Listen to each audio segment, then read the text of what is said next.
Hello my dear students. तो एक बार फिर से आप सभी लोगों का मोस्ट वेलकम है आपके अपने इस YouTube channel target board 12th में। तो प्यारे बच्चों, हम उम्मीद करते हैं कि आप लोग एकदम अच्छे से मन लगा करके पढ़ाई कर रहे होंगे और 12वीं क्लास के हिंदी की तैयारी अभी से ही आप लोग एकदम जी जान लगा करके कर रहे होंगे, ताकि हिंदी में 100/100 हमारा कन्फर्म हो जाए। और हम आपको एकदम बेहतरीन तरीके से, एकदम बहुत ही सिंपल तरीके से एक एक चीज को बता रहे हैं, ताकि आप लोगों को 12th क्लास में कोई दिक्कत ना हो।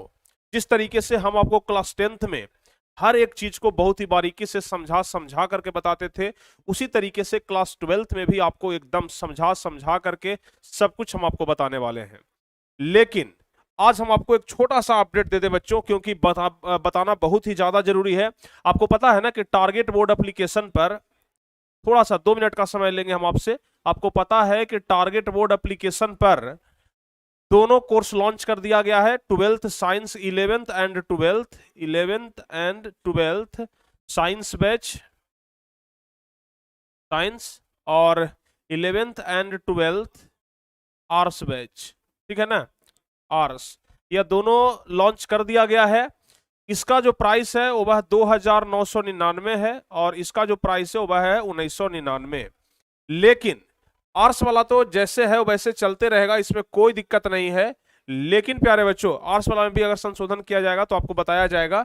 जो साइंस वाला बैच है, समझ गए ना, साइंस वाला जो बैच है, इसमें हम टोटल सब्जेक्ट आपको क्या करवाने थे, क्या करवाने वाले थे, पढ़ाने वाले थे physics, chemistry, math, biology, Hindi, अंग्रेजी, सब कुछ। लेकिन चूंकि आप लोग को पता है ना कि अंग्रेजी एक ऐसा कॉमन सब्जेक्ट है जो कि सभी लोग पढ़ना पसंद करते हैं। तो अंग्रेजी में बिहार बोर्ड के लोग तो पढ़ते ही हैं, बीएससीबी के लोग तो पढ़ते ही हैं।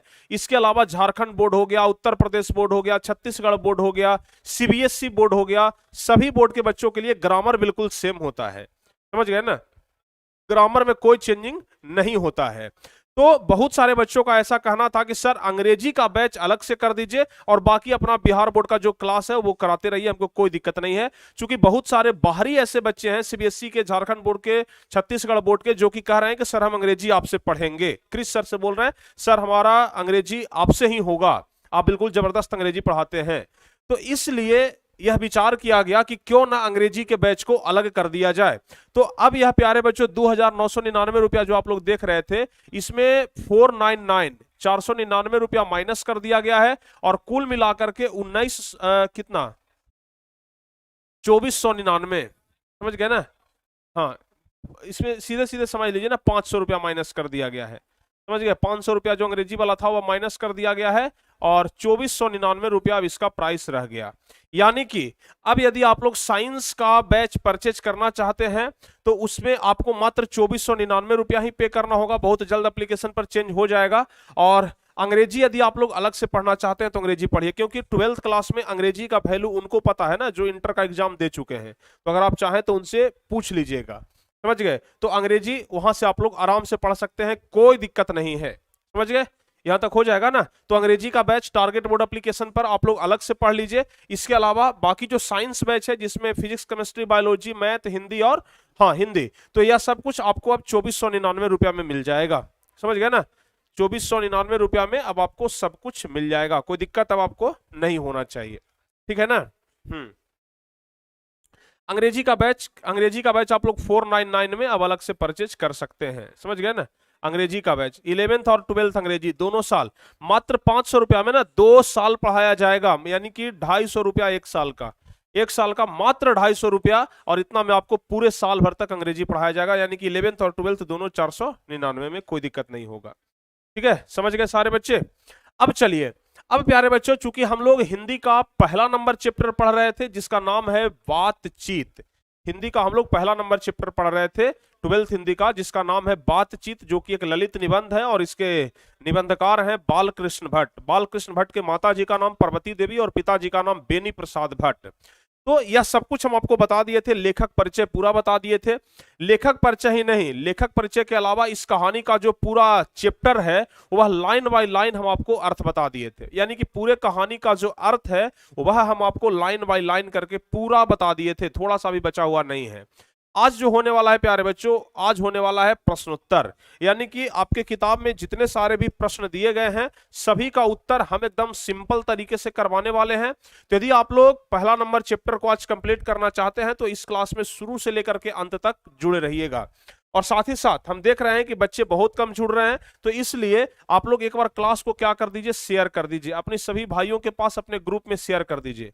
जैसे 10th क्लास में हम बोलते थे कि बच्चों आप लोग क्लास को शेयर करिए, और आप लोग धड़धड़ा करके क्लास को शेयर करते थे ना, दनादन एकदम क्लास को शेयर करते थे, वैसे ही प्यारे बच्चों अभी आप लोग इस क्लास को शेयर कर दीजिए। और जो बच्चे अभी तक क्लास को लाइक नहीं किए हैं, एक बार लाइक के बटन को दबा दीजिए, ताकि हमें भी पढ़ने में और पढ़ाने में दोनों में मजा आ जाए, आप लोग को पढ़ने में और हमें पढ़ाने में मजा आ जाए। तो चलिए जल्दी जल्दी से आप लोग क्लास को शेयर कर दीजिए।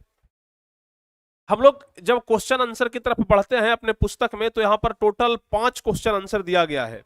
देखिए हिंदी एक ऐसा चैप्टर है ना कि इसमें बीच से क्वेश्चन उठा करके नहीं पूछता है, बीच में से बहुत होगा तो ऑब्जेक्टिव क्वेश्चन पूछेगा, सब्जेक्टिव क्वेश्चन बीच से नहीं पूछता है। तो सब्जेक्टिव क्वेश्चन के लिए आप लोग यहाँ पर देख रहे हैं कि अभ्यास में टोटल 5-6 प्रश्न दिया गया है, और इसी 5-6 प्रश्न में से प्रश्न आपके परीक्षा में भी पूछा जाएगा।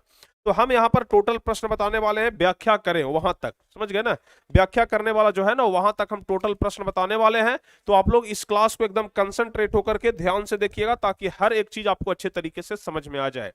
अगर आप किताब उल्टेंगे तो आपका सबसे पहला नंबर प्रश्न यही है कि अगर हम में वाक शक्ति ना होती तो क्या होता, यानी कि हमारे अंदर, मानवों के अंदर बोलने की जो शक्ति है, वाक, हाँ जिसको वाक शक्ति बोलते हैं, तो वाक शक्ति अगर नहीं होता तो क्या होता। सबसे पहली बात कि अगर बोलने का शक्ति नहीं होता, वाक शक्ति नहीं होता, तो हम आपको पढ़ा नहीं पाते। आज जो हम आपको पढ़ा पा रहे हैं ना, यह हम आपको नहीं पढ़ा पाते, ठीक है, बिल्कुल नहीं पढ़ा पाते। कैसे पढ़ा लेते, बोलने का क्षमता ही नहीं होता तो कैसे पढ़ा लेते, समझ गए। तो प्रश्न यही पूछ रहा है कि अगर हम में वाक शक्ति नहीं होता तो क्या होता। तो ध्यान से आप लोग समझिएगा, सबसे पहला नंबर क्वेश्चन का आंसर हम लोग लिखेंगे, अगर हम में वाक शक्ति ना होती तो यह समस्त सृष्टि गूंगी प्रतीत होती। समझ गए, अगर हम में वाक शक्ति ना होती तो यह समस्त जो सृष्टि है, जो पूरा संसार है, वह कैसा प्रतीत होता, गूंगी प्रतीत होती। यानी कि सब लोग चुपचाप रहते, कोने में पड़े हुए रहते, ओंग ओंग करके कुछ बोलते, लोगों को समझ में नहीं आता। समझ गए ना, अगर हम में वाक शक्ति ना होती तो यह समस्त जो सृष्टि है वह गूंगी प्रतीत होती, सभी लोग चुपचाप बैठे रहते, और हम जो बोलकर एक दूसरे के सुख दुख का अनुभव करते हैं, वह शक्ति न होने के कारण एक दूसरे से कह सुन भी नहीं पाते और नहीं अनुभव कर सकते थे। ध्यान से समझिएगा, क्वेश्चन का आंसर जितना पूछ रहा है ना, आंसर उतना ही बड़ा लिखिए। बहुत सारे बच्चे ऐसा बोलते हैं ना कि सर क्वेश्चन का आंसर छोटा है, कुछ लोग बोलते हैं कि सर बड़ा आंसर है। ना बड़ा है ना छोटा है, जितना जरूरी है उतना परफेक्ट है। समझ गए ना, क्वेश्चन का जो आंसर है ना बड़ा है ना छोटा है, जितना जरूरी है उतना परफेक्ट है, उतना होना भी चाहिए। समझ गए। तो पहला का जवाब यही हुआ कि अगर वाक शक्ति नहीं होती तो सबसे पहला चीज कि पूरा संसार वाला लोग, पूरा सृष्टि एकदम गूंगा प्रतीत होता। समझ गए ना, पूरा समस्त जो सृष्टि है वह गूंगी प्रतीत होती, सभी लोग चुपचाप बैठे रहते। अब कोई किसी से बोलता ही नहीं तो क्या होता, हम इधर बैठल है, तुम उधर बैठल रहो, वो उधर बैठा हुआ है, बाकी सब उधर बैठा हुआ है, यानी कि सब एकदम लूंज पूंज के जैसा किसी कोने में बैठे रहते, जहां के तहां बैठे रहते। आज जो बोलकर एक दूसरे को हम लोग सुख दुख का अनुभव करते हैं, जैसे आज हमारा तबीयत खराब है तो हम बोल देते हैं ना कि आज हमारा तबीयत खराब है, पेट दर्द दे रहा है, ठीक है। लेकिन जब वाक शक्ति नहीं होता तो हम अपना सुख दुख किसी को शेयर नहीं कर सकते थे। अब हम अपना सुख दुख किसी को नहीं बता सकते थे कि भाई हम में क्या दिक्कत है, हमारा यह परेशानी है, हमको ये कष्ट है, तो अपना सुख दुख का अनुभव नहीं करते। वो वह शक्ति न होने के कारण, यानी कि वाक शक्ति न होने के कारण एक दूसरे से कह सुन भी नहीं सकते थे। यानी कि आज हम जो एक दूसरे से कुछ भी कह सुन लेते हैं ना, अगर वाक शक्ति नहीं होता तो हम एक दूसरे से कुछ कह सुन नहीं सकते थे, कुछ भी नहीं कह सुन सकते थे, और नहीं अनुभव कर पाते। समझ गए ना, बाकी कोई दूसरा कोई बोलता है तो कम से कम हम लोग अनुभव तो कर लेते हैं, यहाँ पर कोई अनुभव भी नहीं कर पाता। तो बताइए यहां तक सारे बच्चे समझ गए। मजा, एक बच्चे बोल रहे हैं ना कि सर मजा नहीं आता है अब पढ़ने में। अगर आपको अब पढ़ने में मजा नहीं आता है ना, तो समझ लीजिए कि आपका बुरा दिन अब शुरू हो गया है। ऐसा कहा जाता है कि 10वीं क्लास के बाद, 10th क्लास के बाद अगर बच्चे सुधर गए, सही रास्ते पर चल दिए, तो फिर जिंदगी बन जाता है, वो परिवार तर जाता है, वो माँ बाप मतलब खुश हो जाते हैं जिन्होंने खूब मेहनत करके अपने बाल बच्चों को पढ़ाया। लेकिन अगर बेटा यह बोलना शुरू कर दे कि सर पढ़ाई में मजा नहीं आ रहा है, तो फिर क्या हम कर सकते हैं। दूसरी बात, यह चूंकि निबंध है और निबंध में आप लोग अगर मजा खोजेंगे तो उतना तो नहीं आ पाएगा ना जितना कि एक कहानी में आता है, जितना कि बाकी बातचीत करने में आता है। अगर हम बातचीत खूब करें तो खूब आनंद आएगा, अगर बातचीत ना करें तो मजा नहीं आएगा। तो सब जगह पर मजा उपलब्ध नहीं होता है, कहीं कहीं पर जगह ना स्प्राइट और कोका कोला में भी काम चला लीजिए, समझ गए। सब जगह मजा खोजिएगा तो कहीं मिलेगा, कहीं कहीं पर स्प्राइट पी लीजिए, कोका कोला पी लीजिए, अगर एनर्जी चाहिए तो फिर वही स्टिंग पीजिए, समझ गए ना, एनर्जी ड्रिंक लीजिए, समझ गए। तो सब जगह मजा उपलब्ध नहीं हो सब जगह मजा उपलब्ध नहीं हो सकता है और ना ही हम उपलब्ध करा सकते हैं। तो जैसे भी हो रहा है आप उसी को मजा बना लीजिए, समझ गए ना, आप उसी को मजा बना लीजिए, ठीक है। चलिए, तो पहला नंबर क्वेश्चन समझ गए ना। पहला नंबर क्वेश्चन, ज्यादा लंबा क्लास आज नहीं होगा क्योंकि 5 क्वेश्चन ही है ना, तो बहुत जल्दी क्लास खत्म हो जाएगा। चलिए, अब प्यारे बच्चों दूसरा नंबर क्वेश्चन है कि बातचीत के संबंध में बेन जॉनसन और एडिसन के क्या मत हैं। बेन जॉनसन और एडिसन के क्या विचार हैं, क्या मत हैं, इसके बारे में आपको जानना है कि बातचीत के बारे में बेन जॉनसन या फिर एडिसन के क्या विचार हैं। तो ध्यान रखिएगा, बातचीत के संबंध में बेन जॉनसन का यह राय है कि बोलने से ही मनुष्य के सही रूप का पता चलता है।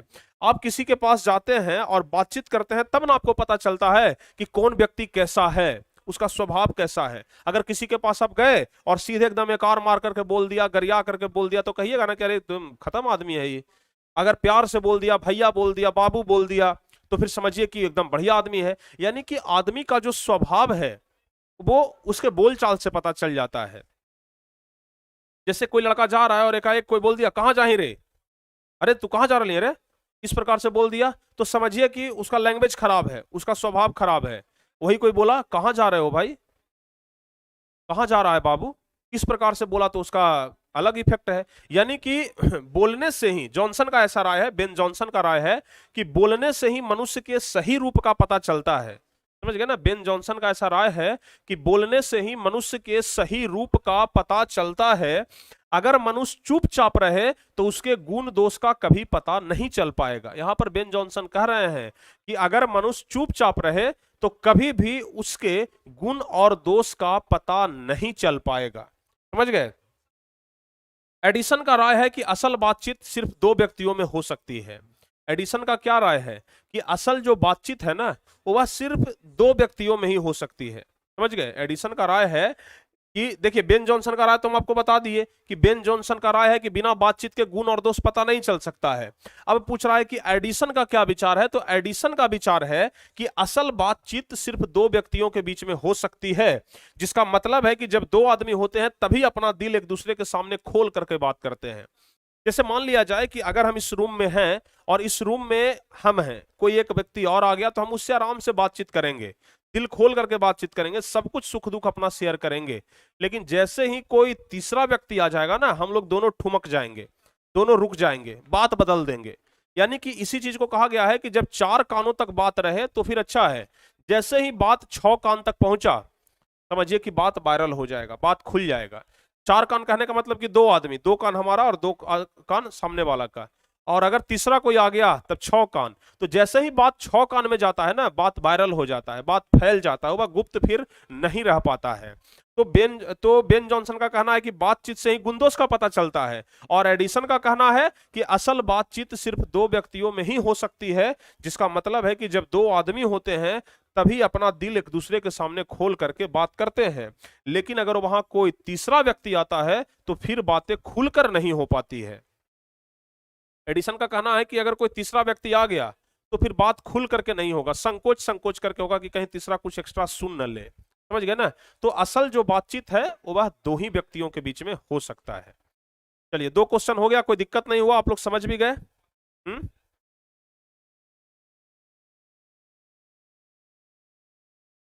चलिए, हो गया ना, सारे बच्चे समझ गए, सारे बच्चे समझ गए।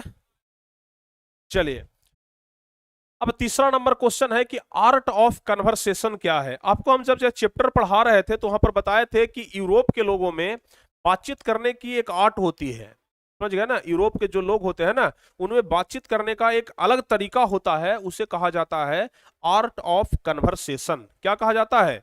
आर्ट ऑफ कन्वर्सेशन कहा जाता है। तो ध्यान रखिएगा, आर्ट ऑफ कन्वर्सेशन क्या है, तो लिखेंगे आर्ट ऑफ कन्वर्सेशन बातचीत करने की एक आर्ट है, यानी कि हिंदी में बोले तो एक कला है। समझ गए? आर्ट ऑफ कन्वर्सेशन, आर्ट मतलब कला, ऑफ मतलब का, और कन्वर्सेशन मतलब बातचीत करने।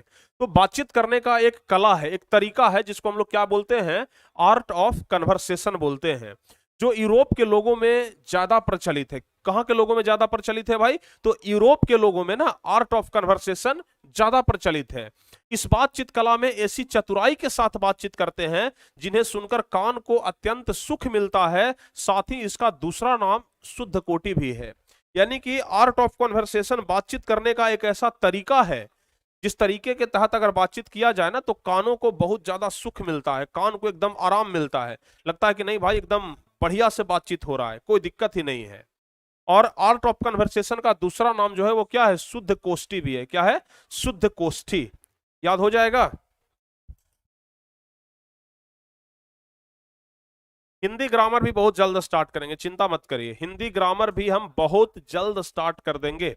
चलिए आगे बढ़ते हैं, अब चौथा नंबर क्वेश्चन देख लेते हैं। चौथा नंबर क्वेश्चन कह रहा है कि मनुष्य की बातचीत का उत्तम तरीका क्या हो सकता है?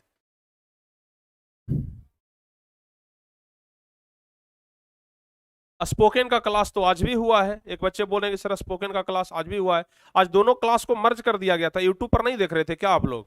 क्रिस सर तो बोल रहे थे ना कि आज जो 11th वाला क्लास है वो, चूंकि आज अंतिम क्लास था यूट्यूब पर, और स्पोकन भी आज, तो स्पोकन और 11th दोनों को आज मर्ज किया गया था। स्पोकन क्लास तो आज हुआ था क्रिस सर वाला, 11th का भी क्लास आज हुआ था, कल भले नहीं हुआ था आज हुआ था। वो क्या है ना, देखिए सच्चाई एकदम हम आपको बता देते हैं। आपको पता है ना कि हमारा और क्रिस सर का दोनों का एक्सीडेंट हो गया था। तो जब से एक्सीडेंट हुआ है ना, तबीयत बिल्कुल भी सही नहीं रह रहा है। समझ गए ना।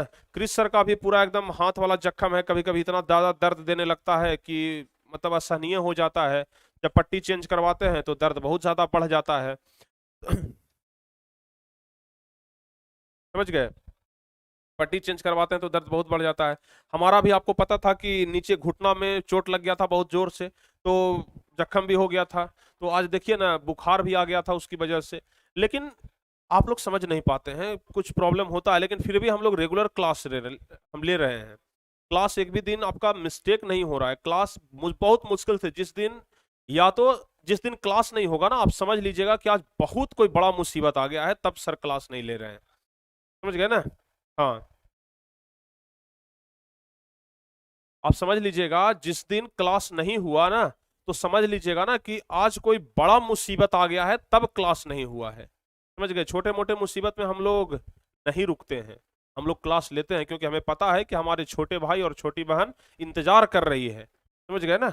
और हम खुद इन सब चीजों के प्रति सीरियस होते हैं। जो हमारा काम है, उस काम से हम पीछे क्यों भागेंगे? हमारा काम है पढ़ाना, तो हम पढ़ाई से कभी पीछे हट सकते हैं? बिल्कुल नहीं हट सकते हैं। पढ़ाई से हम कभी पीछे हट ही नहीं सकते हैं। समझ गए। तो जो हमारा मूल्य काम है, जो हमारा मूल्य कर्तव्य है, उससे हम कभी अपना जी नहीं चुराते हैं। और आज कठिन परिश्रम, मेहनत के बदौलत ही आज हम यहाँ तक पहुंचे हैं। समझ गए ना। और आप लोग अगर आज हमें इतना पसंद करते हैं ना, इतना प्यार करते हैं, इतना लाइक करते हैं, तो उसका सिर्फ और सिर्फ एक चीज है कि हम आपके लिए बहुत ज्यादा कठिन परिश्रम करते हैं। कठिन परिश्रम करते हैं तब रिजल्ट अच्छा आता है, रिजल्ट अच्छा आता है तो आपका प्यार मिलता है। तो हम लोग बहुत मेहनत करते हैं, आप सोच नहीं सकते हैं। दोपहर में ना 103 104 डिग्री हमें बुखार था, और अभी हम दवा खा करके, सुई लेकर के अभी पढ़ा रहे हैं। समझ लीजिए, 10th वाला क्लास लिए, 45 मिनट ही लिए, छोड़ दिए, बोले कि अब नहीं होगा। फिर आधा घंटा रेस्ट किए और तब जाकर के आप लोग का क्लास ले रहे हैं। बिल्कुल कोई चिंता मत करिए, कुछ भी नहीं होगा। समझ गए ना। क्लास एकदम टाइम पर चलेगा, और अगर न चले तो समझ लीजिएगा कि सर उस दिन किसी बड़े मुसीबत में पड़ गए हैं। समझ गए ना। चलिए, तीसरा नंबर क्वेश्चन हो गया। अब चौथा नंबर क्वेश्चन, मनुष्य की बातचीत का उत्तम तरीका क्या हो सकता है? इसके द्वारा वह कैसे अपने सर्वथा नवीन संसार की रचना कर सकता है? यानी कि जो लोग हैं, वह बातचीत से, मधुर बातचीत से कैसे एक नए संसार की रचना कर सकते हैं, इसके बारे में हम पूछते हैं। समझ गए। चलिए, तो लिखेंगे मनुष्य में बातचीत का सबसे उत्तम तरीका आत्मवार्तालाप है। आपको बताए थे ना यहाँ पर बालकृष्ण भट्ट जी कहते हैं कि अगर खुद से बातचीत करना शुरू कर दीजिए तो उससे बढ़िया बातचीत और कुछ हो ही नहीं सकता है। आप अकेले में बैठ करके ना कभी खुद से बातचीत करके देखिए। आप लोग अक्सर दूसरे लोगों से बातचीत करते हैं ना, कमेंट बॉक्स में दूसरे लोगों से बातचीत करते हैं, घर पर दूसरे लोग से बातचीत करते हैं, दोस्त से बातचीत करते हैं। कभी अपने आप से बातचीत करके देखिए। अगर गलत रास्ते पर जा रहे हैं तो अपने आप से बात करिए कि भाई तुम गलत रास्ते पर जा रहे हो, हमें अपने आप को रोकना होगा, और रोकेंगे, हम मेहनत करेंगे, हम पढ़ाई करेंगे। इसे कहते हैं अपने आप से बातचीत करना। आप लोग बैठ करके विचार करते हैं ना, सोचते हैं ना कि हम ये करेंगे, हम वो करेंगे, हम मेहनत करेंगे, हम इतना नंबर लाएंगे, उसे कहते हैं अपने आप से बातचीत करना। तो बालकृष्ण भट्ट कहते हैं कि अगर अपने आप से बातचीत करना सीख गए तो उससे बेहतर तरीका, उससे बेहतर वार्तालाप और कुछ भी नहीं हो सकता है, उससे बेहतर बातचीत और कुछ भी नहीं हो सकता है। समझ गए? मनुष्य के बातचीत का सबसे उत्तम तरीका उसका आत्म वार्तालाप है, यानी कि खुद से बातचीत है। मनुष्य अपने अंदर ऐसी शक्ति विकसित करे जिसके कारण वह अपने आप से बातचीत कर सके। मनुष्य दूसरों से बातचीत ना करके अपने अंदर एक ऐसी शक्ति उत्पन्न करे ताकि वह अपने आप से, खुद से बातचीत कर सके, जिसके कारण आत्म वार्तालाप से तात्पर्य क्रोध पर नियंत्रण होना है। आत्म वार्तालाप से क्या होता है जानते हैं? क्रोध पर नियंत्रण होता है। कहा जाता है कि गुस्सा एक तरीके का पागलपन है। अगर कोई व्यक्ति गुस्से में है ना तो बस समझो कि पागल हो गया है, कुछ भी कर सकता है, कुछ भी बोल सकता है। गुस्से में आदमी को यह समझ में नहीं आता है कि हमें क्या बोलना चाहिए, क्या नहीं बोलना चाहिए। जो बात नहीं बोलना चाहिए ना वो भी कुछ लोग गुस्से में अक्सर बोल दिया करते हैं। समझ गए? तो जब बच्चे गुस्से में अक्सर जो बात नहीं बोलना चाहिए वो भी बोल देते हैं, तो सोच करके देखिए कि गुस्सा सही है या गलत। गुस्सा गलत है। जिस चीज को आप बरसों से यहां पर छुपा करके रखे हुए हैं ना, तुरंत 1 मिनट में खुल जाएगा अगर गुस्सा करेंगे तब। और अगर आत्म वार्तालाप करते हैं, अगर खुद से बातचीत करते हैं, तो फिर गुस्सा आपका तुरंत शांत हो सकता है। तो यहां पर बालकृष्ण भट्ट कहते हैं कि आत्म वार्तालाप से तात्पर्य है क्रोध पर नियंत्रण किया जाए, जिसके कारण किसी दूसरे व्यक्ति को कष्ट न हो। किसी दूसरे व्यक्ति को क्या हो? कष्ट न हो। मनुष्य को अपनी वाणी में मधुरता लानी चाहिए। समझ गए ना? मनुष्य को अपनी वाणी में, अपनी बोली में क्या लाना चाहिए? मधुरता लाना चाहिए। लोग बोलता है ना कि एकदम कोयल की तरह बोलो। जैसे कोयल कितना एकदम बसंत ऋतु में आम के वृक्ष पर बैठ जाता है और मांजर, जो आम का मांजर होता है ना, उसके बीच से कू कू करके बोलता है। पक्षी तो काली है लेकिन एकदम दिल वाली है। समझ गए ना? कहा जाता है ना हम काले हैं तो क्या हुआ, दिल वाले हैं। वो वैसे ही कोयल एकदम काली है लेकिन दिल वाली है। समझ गए? कितना मधुर बोलती है, कितना उसका आवाज सुनने में बड़ा प्यारा लगता है। समझ गए ना? बहुत प्यारा लगता है। और कभी कभी तो वह मनुष्यों के साथ खेलती भी है। अगर बसंत ऋतु में कहीं से अगर कोयल बोल रही है कू, अगर आप भी इधर से एकदम उसी की आवाज में बोलिएगा कू, तब उधर से फिर वो बोलेगी। मतलब वो आपके साथ वो भी वार्तालाप करना चाहती है। समझ गए ना? तो किसी दूसरे व्यक्ति को कष्ट ना हो, मनुष्य को अपनी वाणी में मधुरता लानी चाहिए। इस तरह की विचार व्यवहार से लोगों के बीच की आपसी बैर समाप्त हो जाएगी। यानी कि अगर वाणी में, बोली में अगर मधुरता होगा तो आपस में अगर विवाद भी है ना तो वो विवाद क्या हो जाएगा? शांत हो जाएगा। इस तरह की विचार व्यवहार से लोगों के बीच की आपसी बैर समाप्त हो जाएगी और मनुष्य अपने लिए एक नया संसार की रचना कर पाएगा। बातचीत का यही सबसे उत्तम तरीका है। यानी कि अगर व्यक्ति के बोली में, आवाज में मधुरता आ जाए तो जिससे दुश्मनी होना चाहिए ना उससे भी वह दोस्ती कर सकता है।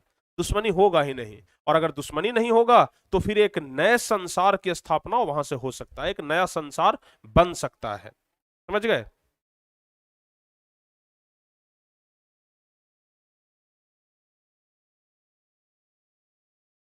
बताइए, समझ में आ गया?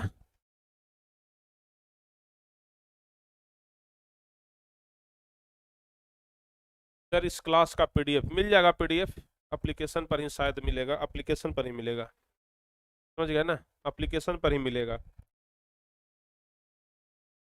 साइंस वाला जो बैच रहेगा ना, उसी साइंस वाले बैच में एप्लीकेशन पर हिंदी का, अंग्रेजी का सबका पीडीएफ मिल जाएगा। हैंड नोट्स हम वादा किए थे ना कि टॉपर का हैंड नोट्स, तो टॉपर का हैंड नोट्स मिलेगा, चिंता मत करिए। टॉपर का हैंड नोट्स आपको उपलब्ध कराया जाएगा, बिल्कुल भी चिंता ना करें आप लोग। समझ गए ना? हाँ जी, टॉपर का हैंड नोट्स आपको मिलेगा। और इसके अलावा टारगेट बोर्ड का अपना भी हैंड नोट्स मिलेगा। हैंड नोट्स नहीं, कंप्यूटर नोट्स आपको मिलेगा। ठीक है, चलिए अब 5वां नंबर क्वेश्चन, जो कि सबसे लास्ट क्वेश्चन है। इसमें 2 क्वेश्चन है जिसका की व्याख्या करना है। तो व्याख्या करने वाले 2 क्वेश्चन अब हम आपको बहुत ही आसानी से बता देते हैं। क्वेश्चन कह रहा है कि हमारी भीतरी मनोवृत्ति नए नए रंग दिखाती है। यह प्रपंचात्मक संसार का एक बड़ा भारी आईना है जिसमें जैसी चाहो वैसी सूरत देख लेना कोई दुर्घट बात नहीं है। इसका व्याख्या करना है, इस पंक्ति का व्याख्या करना है। एक बात आप लोग ध्यान से समझ लीजिए, अगर व्याख्या करने के लिए परीक्षा में आता है तो हमेशा 5 नंबर का आता है, उससे कम नंबर का व्याख्या नहीं आता है। और अगर आपका लिखावट बेहतरीन हो तो 5 में 5 नंबर आपको जरूर मिलेगा, जरूर आपको मिल जाएगा। जैसे आपको लिखना किस तरीके से है, लिखेंगे प्रस्तुत सुललित सारगर्भित एवं मार्मिक पंक्तियां विद्वान लेखक बालकृष्ण भट्ट द्वारा रचित बातचीत शीर्षक निबंध से लिया गया है।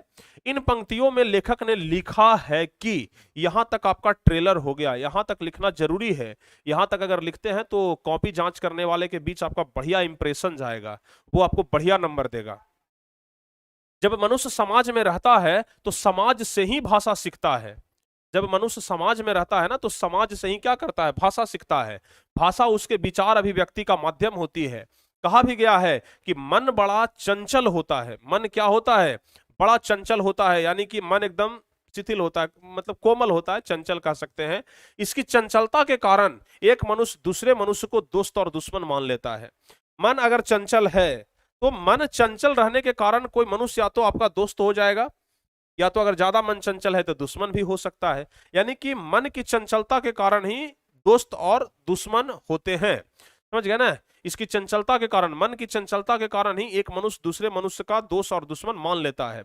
वह कभी गुस्सा कर बैठता है तो कभी कभी मीठी बातें करता है, समझ गए ना। जिसका मन चंचल होता है ना, कभी गुस्सा करेगा लेकिन फिर तुरंत आपसे मीठी बातें कर लेगा।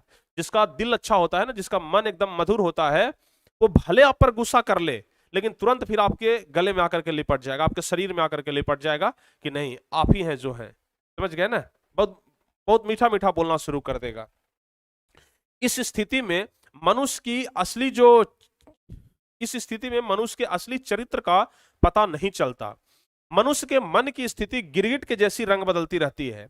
यानी कि मनुष्य का जो मन है ना, वह बदलते रहता है, उसमें भी गिरगिट के जैसा रंग बदलते रहता है। आप लोग को पता है ना, मनुष्य का जो मन है वह बदलते रहता है। कभी आप लोग सोच रहे हैं इस चीज के बारे में, कभी आपको लगता है हमारे पास BMW एक कार रहता मजा आ जाता, हमारे पास एक हेलीकॉप्टर रहता मजा आ जाता, कभी लगता है कि हमारे पास एक अपना प्राइवेट जहाज रहता ना तो खूब मजा आता, बाले बच्चे घूमते उस पर।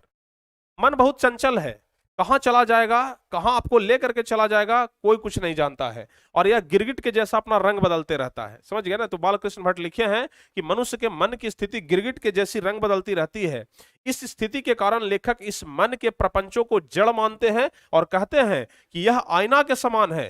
ये मन जो है ना, मन जो है यह आईना के समान है। इस संसार में छल कपट झूठ फरेब सब होते हैं।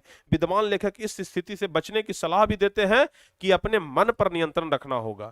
यानी कि बालकृष्ण भट्ट कहते हैं कि अगर अपने मन पर नियंत्रण नहीं रखोगे तो इस संसार में ना ठगे जाओगे। बालकृष्ण भट्ट जी कहते हैं कि अगर अपने मन पर नियंत्रण नहीं रखोगे तो इस संसार में ठगे जाओगे। इस संसार में कोई आएगा आपको लूट करके चला जाएगा, कोई आएगा आपको मूर्ख बना करके चला जाएगा। तो मन पर नियंत्रण रखना बहुत ही ज्यादा जरूरी है। तो अगर इस तरीके से व्याख्या अपने परीक्षा में लिखते हैं, कोई नंबर नहीं काट सकता है, एक भी नंबर नहीं काटेगा, ठीक है ना। हाँ,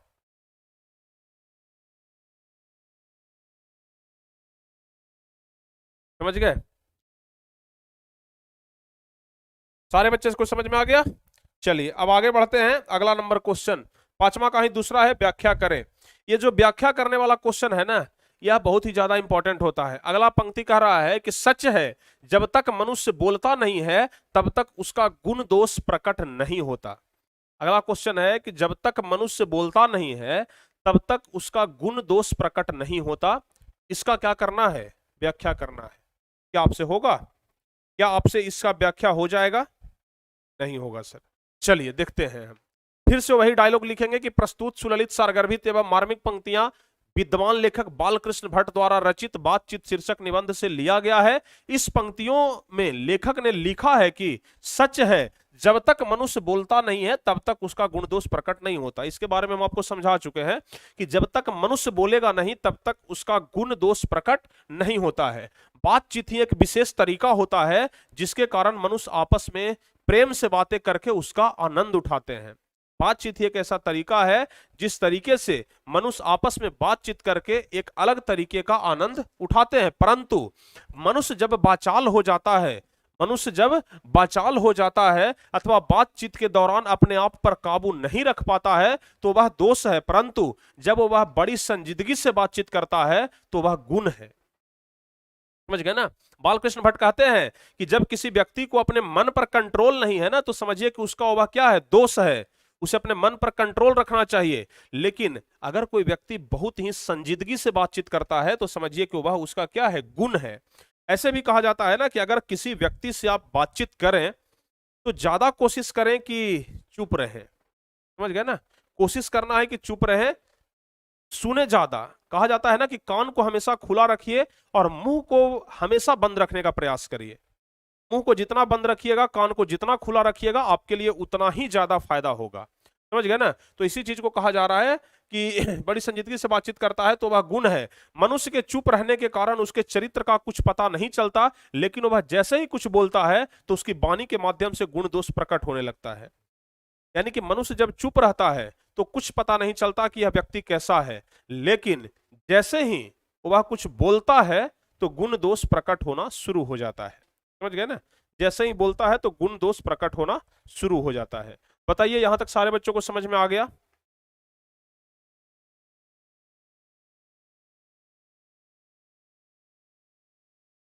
तो टोटल इतना ही क्वेश्चन था, टोटल इतना ही क्वेश्चन था, मात्र 5 क्वेश्चन था। समझ गए ना?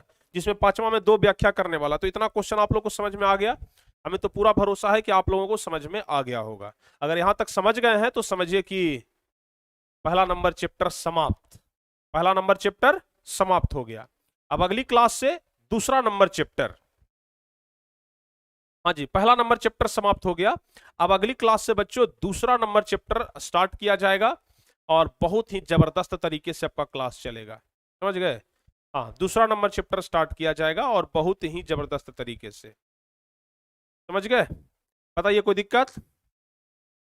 स्क्रीनशॉट, ओके भाई, स्क्रीनशॉट क्वेश्चन आंसर का ले लो। चलिए, एक स्क्रीनशॉट यहां पर हो जाएगा, हो गया। चलिए, दूसरा स्क्रीनशॉट आप यहां पर ले लीजिए, हो गया। और तीसरा स्क्रीनशॉट ये ले लीजिए, हो गया। चलिए, तो चौथा ये हो गया, बस हो गया, स्क्रीनशॉट खत्म। तो कुल मिलाकर के आपका पहला नंबर चैप्टर समाप्त। 13 चैप्टर है गदखंड में, 13 में से एक पहला नंबर चैप्टर समाप्त हो गया। अब 12 चैप्टर और बचा है, बहुत जल्द खत्म कर देंगे, चिंता करने की आवश्यकता है नहीं। समझ गए? फिर उसके बाद ग्रामर शुरू करेंगे। तो पहला नंबर चैप्टर समाप्त हो गया। तो आज के इस क्लास को यहीं पे समाप्त किया जाए। और हाँ, जाते आते कहेंगे कि जो बच्चे अभी तक साइंस वाला बैच में नहीं जुड़े हैं, जो बच्चे साइंस स्ट्रीम लेना है, जिनको 11th में साइंस स्ट्रीम चाहिए, साइंस वाले बैच में जुड़ जाइए। समझ गए ना? साइंस वाले बैच में जुड़ जाइए। और जिन बच्चों को आर्ट्स लेना है, आर्ट्स वाले में जुड़ जाइए। समझ गए ना? तो जल्दी जल्दी से आप लोग एडमिशन करिए, 20 तारीख से क्लास स्टार्ट हो जाएगा। जल्दी जल्दी से एडमिशन करिएगा, तब ना। आप लोग इंतजार करते रहते हैं, इंतजार मत करिए, फटाफट से एडमिशन लीजिए ताकि सभी टीचरों को हम जल्द से जल्द बुला सकें। तो जल्दी जल्दी से आप लोग एडमिशन ले लीजिए ताकि आगे का कोई भी दिक्कत ना हो। फटाफट से आप लोग एडमिशन लीजिए, ठीक है? तो मिलते हैं बच्चों अगली क्लास में, और अगली क्लास में जबरदस्त तरीके से हम दूसरा नंबर चैप्टर का आगाज करेंगे। तो उम्मीद करते हैं कि दूसरे नंबर क्लास में आप लोग जरूर जुड़ेंगे और अधिक से अधिक की संख्या में जुड़ेंगे। अपने दोस्तों को भी बताएंगे कि सर टारगेट बोर्ड 12th पर अब क्लास चल रहा है, ठीक है? टारगेट बोर्ड 12th पर अब क्लास चल रहा है, ठीक है ना? तो मिलते हैं अगली क्लास में, तब तक के लिए जय हिंद, धन्यवाद। लेकिन जाते जाते जरूर बताइएगा कि यह क्लास आपको कैसा लगा, हम आपका कमेंट जरूर पढ़ेंगे। तो कमेंट बॉक्स अभी हम तुरंत चेक करेंगे, या फिर जब हम रात में सोते हैं तो उस टाइम हम कमेंट बॉक्स चेक करते हैं, आप लोग का कमेंट पढ़ते हैं। तो जरूर आप लोग कमेंट करिएगा, बहुत अच्छा लगता है हमें। मिलते हैं बच्चों अगली क्लास में, तब तक के लिए जय हिंद, धन्यवाद, लव यू सो मच। हाँ, ऑब्जेक्टिव अगली क्लास में, अरे वाह वाह वाह वाह वाह, अगली क्लास में ना इस चैप्टर का ऑब्जेक्टिव होगा। सॉरी, हम बोलना भूल गए थे। अगली क्लास में इस चैप्टर का ऑब्जेक्टिव होगा। देखिए बच्चे याद दिला रहे हैं, अगली क्लास में ना हम इस चैप्टर का ऑब्जेक्टिव करवा देंगे, ठीक है? चलिए, मिलते हैं अगली क्लास में, तब तक के लिए जय हिंद, धन्यवाद।